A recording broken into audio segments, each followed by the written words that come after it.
Welcome to the Human Capital Innovations Podcast. We're your source for personal, professional, and organizational growth and development, where we share original research, explore industry trends, and interview executives and thought leaders from across the globe. We hope you join us often for practitioner-oriented content around all things related to leadership, HR, talent management, organizational development, and change management.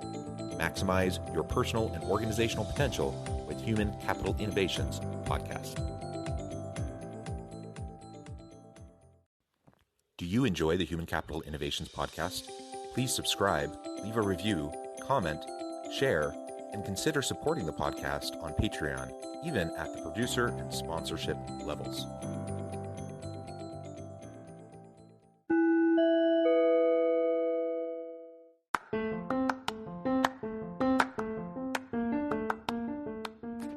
Welcome to the Human Capital Innovations Podcast.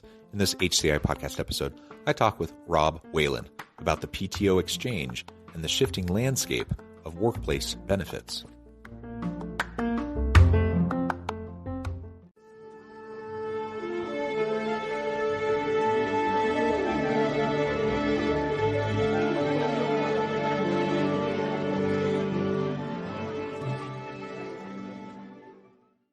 Rob Whalen, welcome to the Human Capital Innovations Podcast.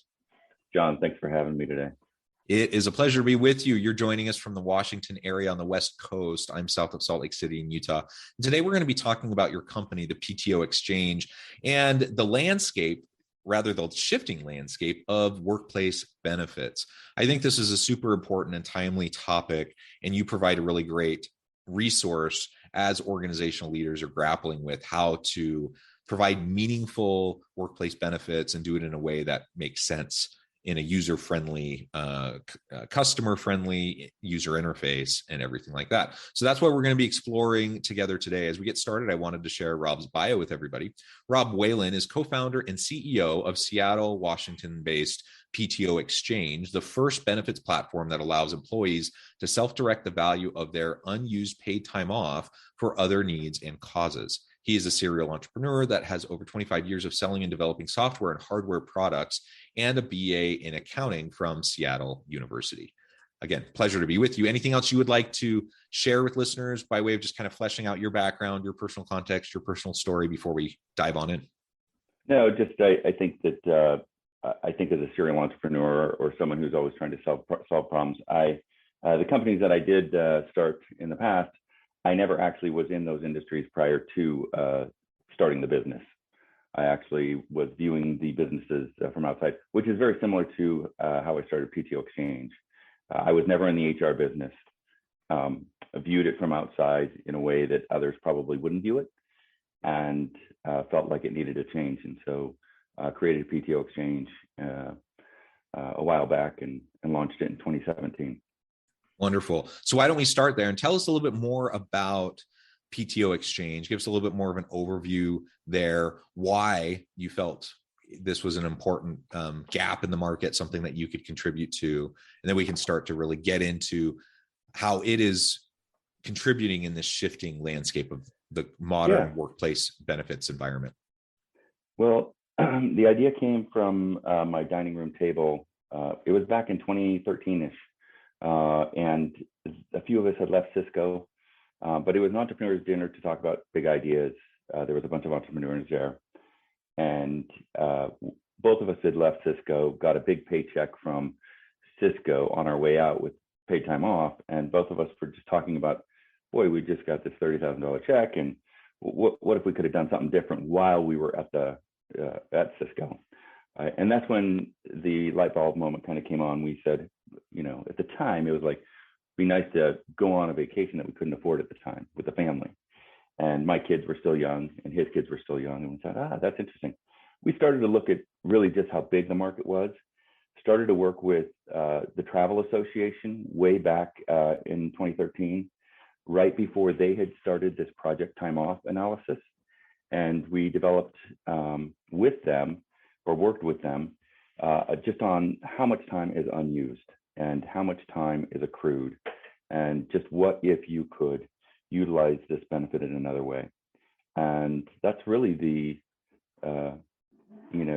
way the company got started. We then started to look at just how benefits should become portable. We looked at 401k in depth. We spoke numerous times to Ted Benna, who is actually the founder of 401k, because we felt like PTO should look a little bit like 401k in a way that you owned it, you took it with you, things like that. It was accrued to you. Yeah, and I like that. And the reality is, in the West, particularly in the United States, I mean, we're notoriously bad at taking our PTO time, right? Of any modern Western industrialized nation, we have the least amount of paid time off of any other country. And even though we have the least amount, we still don't use it. So we have the amount utilized is very, very low. And, there's a lot of reasons for that we could get into. But the bottom line is there's all this accrued time off that people just haven't used. And some of it goes away, some of it rolls over. How do you end up using it? And it's just complicated. And some people, I was just talking to a CEO the other day, and he was saying, you know what? I don't really my life is this job. My hobby is this job. I don't need or want time off. and so I don't need, for people like me, we don't need all this accrued time off. We would rather have something else. And he was making an important point that, it's an important benefit. Everyone says they want it. It's important when people are on the job hunt and looking for organizations. They always ask what the PTO approach is, how many days, and those sorts of things.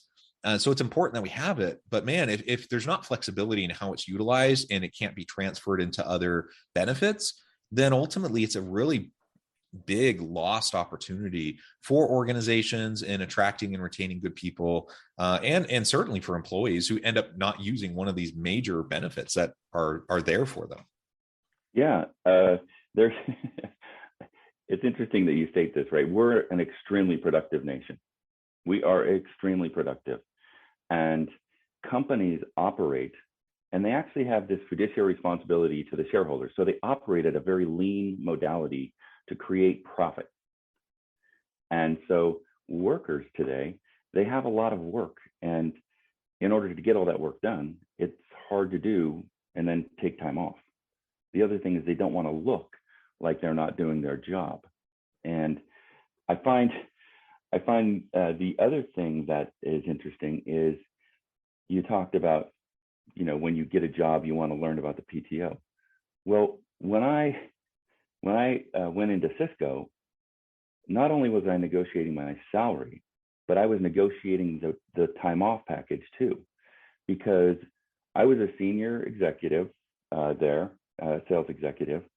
And when I came in, I had accrued 4.5 weeks at my other job, and I didn't want to start at 3 weeks. And so I said, hey, I want 5 weeks of paid time off. And what I was really doing there, John, was I was actually negotiating my salary. And it really is your salary. And I'm going to give you just a little example.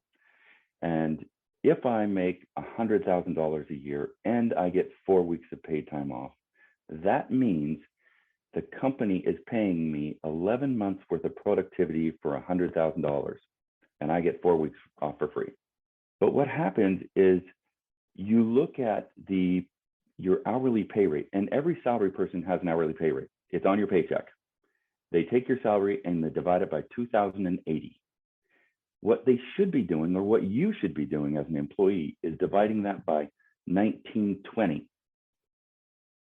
And that's your productivity pay rate. And your productivity pay rate is really, really what you should be looking at as an employee of a company. It's also important to know that if a company looks at you this way, they really, really like their employees because they want to take care of their employees.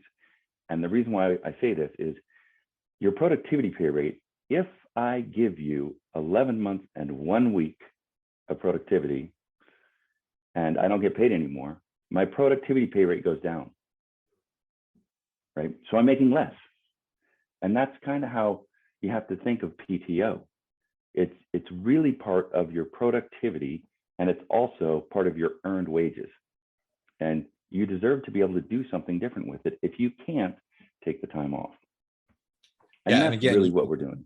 Yeah, and you alluded to it, but there's a lot of reasons why people don't take that time. Some people are just workaholics and they just like working, and so they're just going to work, and that's fine. I mean, you need to be careful of burnout, and you need to, as a leader, if that's you need to be careful of the example you're setting for your people, and there's issues there. But the reality is, there's a whole bunch of different reasons why people don't do it, and oftentimes many people, they want to take time off, they want to take vacation, but they also want to be seen as indispensable to their organization and their team.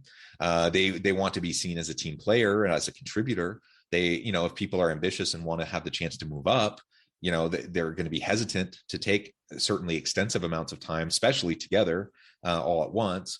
And so even though you have the time, even though it's been accrued, the reality is just a lot of people aren't using it. And one of the newer trends, of course, now I remember, before we even called it PTO, we had all these different categories, right? Now we just kind of lump it all together into PTO, but we used to have all these different categories for holidays and for sick leave and for this and that and the other. And over time, people just realize that's dumb. And so they just have, in a lot of organizations now, for a while, they've been just calling it PTO. Well, now, there are organizations that are saying it's just unlimited PTO. You can just take as much time off as you want. And in theory, that sounds great because, I'm like, oh, they believe in work-life balance. They believe in, avoiding burnout and stress and anxiety. But in practice, how often do people actually utilize their unpaid time, like their unlimited paid time off in those types of organizations? I don't actually know the data on this, but I suspect it's no better than traditional PTO kind of systems. I don't know if you have a thought on that.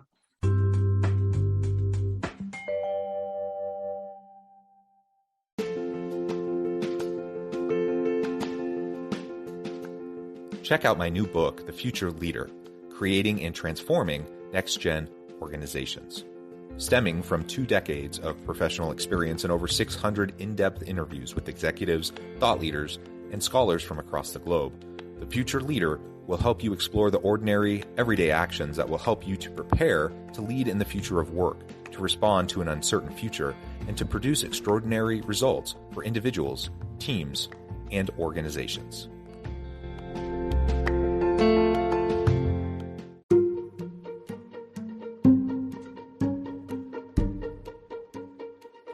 Welcome to the Human Capital Innovations Academy. Courses, micro-credentials, and certificates to upskill and reskill for the future of work. All HCI Academy courses, micro-credentials, and certificates are designed, developed, and delivered by award-winning and internationally renowned scholars, educators, thought leaders, executives, and practitioners. Our courses, micro-credentials, and certificates will help you make your mark on the future of work and make an immediate impact in your organizations. Check out the HCI Academy and our many course offerings and certificates to upskill and reskill for the future of work.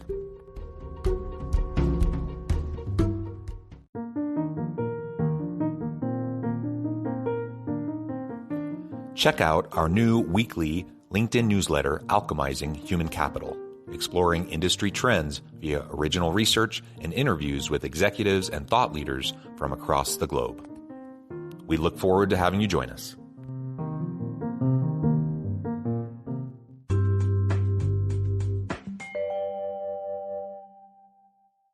Unlimited PTO is, you don't have unlimited time, John. So it starts off with a lie. I mean, it starts off with unlimited PTO. So it's actually lying to you if you don't have unlimited PTO. And if you want to believe the lie, go right ahead. But I'll tell you how this came about. It came about because, and this is the unintended consequences of laws that are created by our wonderful government. Okay. California created a law, it was in 76, I think, it was an addendum law that if you accrue your PTO, it's considered earned wages and needs to pay out at separation. Companies started to realize financially that if I don't accrue it, I can work around this law, and let's just name it unlimited PTO. Netflix is the one who made it famous. And they did it all under the guidance of, hey, you're an adult, John. You should be able to, know when you need to take time off, know when you need to work, But guess what, John? There's more work to be done and you don't have time. And I'm your manager and we have a project due and we got to deliver the software. And so unlimited is not the case. The other thing about unlimited is we have found that that the executives are able to access that benefit, but the rank and file do not have the ability nor the dollars, because most of them don't even have $400 in their savings account to be able to take time off. And their time off looks like a staycation where they go home, they sit in their house for a week, and then they get worried that they're not looking good and they're worried about losing their job and they can't make it. You know, they're living paycheck to paycheck. Okay. We believe that a company that accrues and tracks the time and expenses it through their net income statement and puts it on their balance sheet is the most caring, and that's an intimate thing for a company to do, saying, John, this is what you're worth, and I'm going to expense it, and I'm going to track it, and I'm going to put it on as a liability because you're worth a liability on my balance sheet. Companies that do unlimited are telling you, you aren't worth tracking. Your time, your productivity, it's not even worth tracking, right? What if companies did that with their revenue? Oh, let's not track our revenue. No, that doesn't happen. PTO is an expense. There's only one way a company makes a profit: increase revenue, decrease expense. The minute I go unlimited, I decrease expense. If you look at Ernst & Young, what they did, they moved everyone to flex PTO and said, oh, it's, you know, we're trying to keep up with the times. And they pocketed $36 million that they put into their partners' pockets. And if people don't think this money goes into the executives or to the shareholders' pockets, then they're missing something. And for us, PTO should be accrued, it should be tracked, it should be earned, and you should be able to, you know, have some flexibility within reason to do something with that accrued value instead of take the time off. Now, John, I want to tell you, we believe in taking time off. In fact, in our platform, we have the capability that people actually have to take time off before they can use the platform. Okay, so you go into the year and you want to use your PTO in a different way. Maybe you want to put it into your 401k. You can't do that unless you hit a minimum threshold of taking 2 weeks off throughout that year. Anything past that, and we also have thresholds, so you can design the platform to really align with your cultural nerve within your organization and drive the behavior within your employee base. And the other thing I'll say is that you know, employees who, you know, the life cycle of an employee. I'm a young new employee and I have a bunch of student loan debt. De-stressing, which is what PTO is meant to do, if I was able to make an extra payment on my student loan instead of take time off, would that be reducing more stress for me than taking the time off and worrying that I can't pay my student loan? And I think that's what we look at. These life transitions that every worker goes through as they get older, as they have children, as they have to have daycare, as they have to pay for college, as they have to buy a house, all these different things. And everyone's different. So being able to use that accrued wage and support you through these life transitions is unique and very valuable to employees and employees. Yeah. And like you said, everyone is different. We're not a monolith, and people, sometimes it's life stage, sometimes it's just preference. Like there's a variety of reasons why people will want and need different things. And so we just need, if we can build in flexibility to how our, you know, one of the major components of employee total compensation is administered, and PTO is a major portion. If we can build in some flexibility, it's going to be very, very valuable to employees. And we know, especially right now, amidst, you know, the great resignation, the great reevaluation, however you want to term it, that people are taking stock and really reconsidering what's important to them, what matters most, and what they need from their organization, and what they're willing to put up with moving forward. And it's an employee market. So the labor market is such that people have tons of options and they can go different places. And so organizations need to up their game in terms of providing the type of flexibility needed to meet the unique needs of each individual employee. And I'm wondering, you kind of referred to it already when you talk about life stage, but can you point out some of the specific ways, that people might utilize their PTO time in a flexible manner that's maybe different than how we've traditionally conceived of it? Yeah. So on our platform within PTO Exchange, we call them plans, but we kind of bucket them in kind of pillars. So social well-being, mental well-being, physical well-being, financial well-being. And so some of the things that we can do is you could take your time and give it to a nonprofit, to 1.7 million nonprofits. We integrate to the IRS's database so that an individual who may not want to take $20 out of their own checking account can take 1 hour of their time and give it to a nonprofit. And if the company has matching, we can handle that. We have a full giving and matching platform. You could share it with another coworker. So John, let's say that you had COVID, you used all your PTO up, and then your wife or your daughter got COVID and you needed more time off. You could request time out of a medical or leave sharing pool. We manage all that, and I could give into it. And let's say I gave 2 hours at my pay rate of $100 and your pay rate was 50. Our system manages the different pay rates so that the company doesn't have to, okay? And so we call that kind of our social community well-being plans. We also allow you to take your time and put it into your 401k or your HSA, do Roth, 401k catch-ups. And, we do student loan repayment or tuition reimbursement. So let's say people want to go back to school during this transition in their life and, want to get further educated or get their master's. You can use this, some of your time to pay for that tuition. Okay. Obviously travel, we integrate directly to Pricelines. We have a white label with Priceline and are able to take some of your time and maybe use that 1 week that you're not going to use and go on a vacation that you may not have been able to afford, or maybe you're just going to get a nicer hotel, things like that. Okay. And those are really the things that we can do within the platform today. I love it. We're looking at developing 529. And then we also we partner with a lot of other types of companies that do employee relief funds, and we can do cash out and emergency cash out too. We can even do that. In fact, it's funny. Emergency cash out was developed by a very large company who had 14% of their workforce accessing their 401k for $500 to $2,000 loans.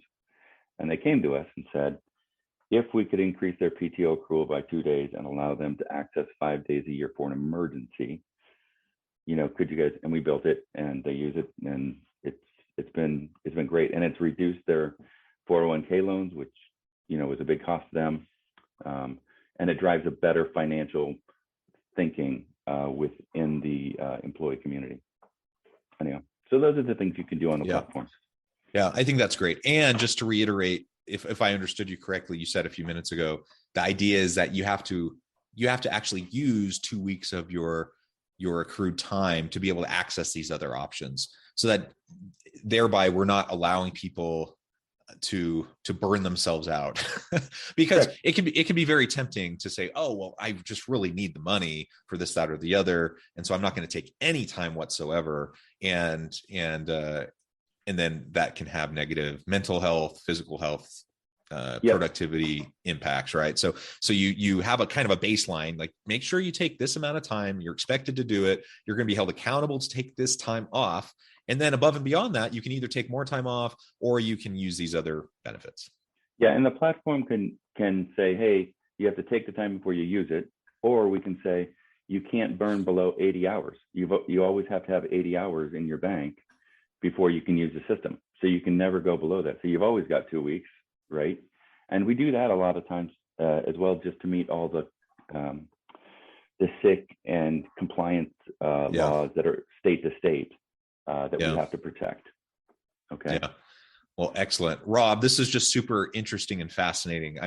I'm excited to learn more about the PTO exchange, and I would encourage listeners to do the same.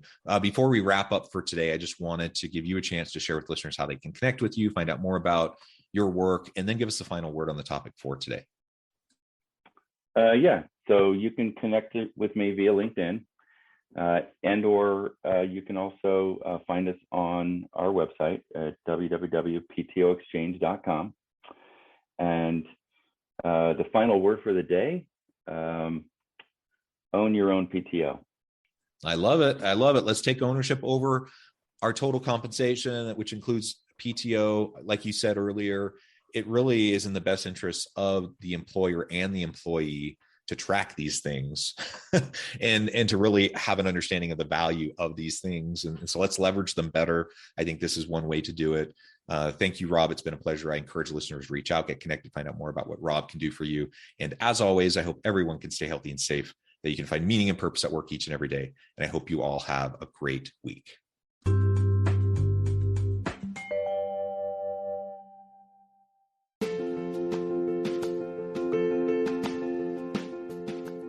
Bluer Than Indigo Leadership, the journey of becoming a truly remarkable leader. Early in my adult life, I learned about an Asian proverb that translates as bluer than indigo. If you think about the color indigo, it is a brilliant, deep, and vibrant blue, what some would call the bluest of blues. To have something that is bluer than indigo is rare and truly remarkable. Contrary to popular myth, there is no one-size-fits-all or cookie-cutter approach to effective leadership. There is no silver bullet, no secret sauce, no go-to model that will solve all of your problems.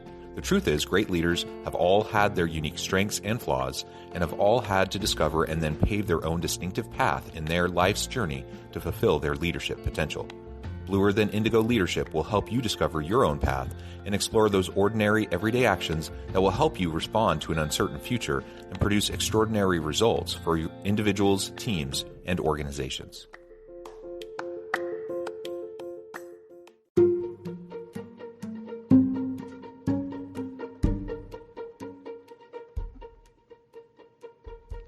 Check out Human Capital Innovations magazine, Human Capital Leadership. Human Capital Leadership is a free, interactive e-magazine with the mission to help individuals, leaders, and organizations find innovative approaches to maximize their human capital potential. We publish issues quarterly in August, November, February, and May. Take a look at the latest issue and let us know what you think.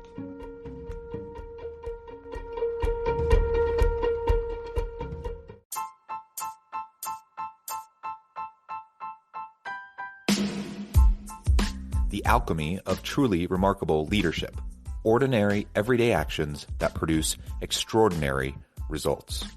Consider how the nature of work has shifted over the past 50 years.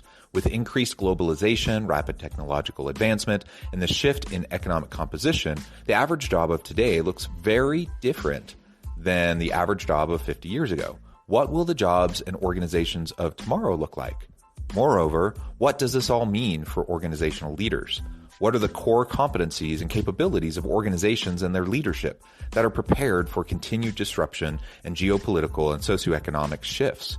Regardless of what the future holds, increasingly, leaders need to be socially minded, data-driven, decisive, champions of talent, and disruptors of the traditional notions of leadership, teams, organizations, and work.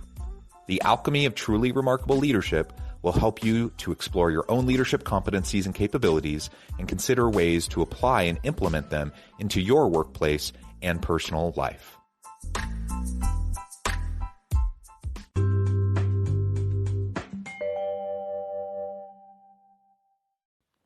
Do you enjoy the Human Capital Innovations podcast? Please subscribe, leave a review, comment, share, and consider supporting the podcast on Patreon, even at the producer and sponsorship levels. Thanks again for joining us for this episode of the Human Capital Innovations podcast. I hope you stay healthy and safe and that you have a great week.